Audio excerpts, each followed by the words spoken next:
Hey guys, let's get more news from Dallas Cowboys, but first don't forget to subscribe to the channel and leave your like. Former Cowboys fare well in divisional round games. After Saturday's games ended, I was looking like the second coming of Jimmy the Greek. Then came Sunday's divisional round playoff games. So, the good news is I'm 6-4 in the playoffs at least. We're not eating at a Michelin star restaurant with our winnings, but we're not settling for McDonald's either.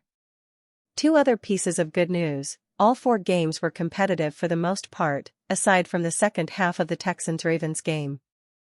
And thanks to the Chiefs, the Cowboys aren't the only team to lose at home in the playoffs this year. Hey, we take our victories where we can find them on Monday mornings around here. A couple of former Cowboys had a much better divisional round weekend.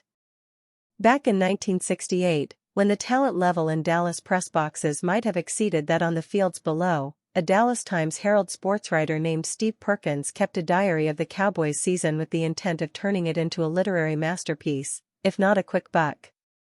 Unfortunately, Perkins' subjects, picked to win it all, finished short of projections. Their unseemly exit ranked the most embarrassing in the organization's history. Until last week, that is. Anyway, Perkins' book came out with the title, Next Year's Champions, a jab that stuck as a cursed nickname for Dallas football team. Funny, here it is, a half-century later, and it still sticks. The thought might not have occurred to me at all if Mike McCarthy hadn't started it this week when asked why fans should believe in the Cowboys' chances next season. Fans were told this was the year. Turned out this one was no different from the 27 that preceded it. And the Cowboys are just gonna run it back next season with the same crew? Why should fans buy that? Because I know how to win, McCarthy said. Of the 35 coaches who have won Super Bowls, no one has done it with more than one organization. For coaches, Don Shula, Dick Vermeil, Mike Holmgren and Andy Reid have made the Super Bowl with different teams. Dan Reeves did it 3 times with Denver and once with Atlanta. Never won a Lombardi. The evidence suggests it's hard enough to win it all with one organization, much less two. But, if you're a Hall of Fame coach in one place, how come you can't be a Hall of Famer anywhere? Could it be the same reason we used to ask if it was Tom Brady or Bill Belichick? For the purposes of this column, let's narrow the field to the 14 coaches who won more than one Super Bowl. This eliminates any flukes. The odd Brian Billick. Of the 14 multiple winners, only 2 did it with more than one quarterback. George Seifert won with Joe Montana and Steve Young in San Francisco. Joe Gibbs topped that in Washington by winning 3 titles with 4 different quarterbacks: Joe Theismann, Jay Schroeder/Doug Williams, and Mark Rypien. Think about that accomplishment. None of those quarterbacks is in anyone's top 50. Meanwhile, Belichick won all of his Lombardis with Brady, the consensus number 1. Bill Walsh won 3 with Montana, an old benchmark. Andy Reid has 2 with Patrick Mahomes, the best of this generation. Jimmy Johnson got his courtesy of Troy Aikman, Tom Landry had Roger Staubach, Mike Shanahan had John Elway, Vince Lombardi had Bart Starr and Chuck Noll had Terry Bradshaw. Hall of Famers, all. The other 2-time winners, Shula, Tom Flores, Bill Parcells, and Tom Coughlin, didn't necessarily have great quarterbacks. Bob Greasy is a Hofer, but not Jim Plunkett, Phil Simms, with a little help from Jeff Hostetler, or Eli Manning, though Arch's uncle is borderline. Just the same, Eli's case isn't nearly as good as the quarterback who provided McCarthy his only Lombardi to date. According to Pro Football Reference's Hall of Fame monitor, Aaron Rodgers' metrics, 192.43, rank behind only Brady, 263.03, and Peyton Manning, 257.8, who's already in. The guy in 4th, 1 slot ahead of Johnny Unitas? Brett Favre, another Hofer. Here's the point, in case you got lost back there somewhere. In Mike McCarthy's 13 years in Green Bay, he coached 2 of the 4 best quarterbacks in NFL history, according to Pro Football Reference. And what does McCarthy have to show for such a competitive advantage at the game's most important position?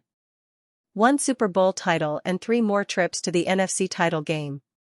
No question, he's won a lot of games. 18th on the all-time list.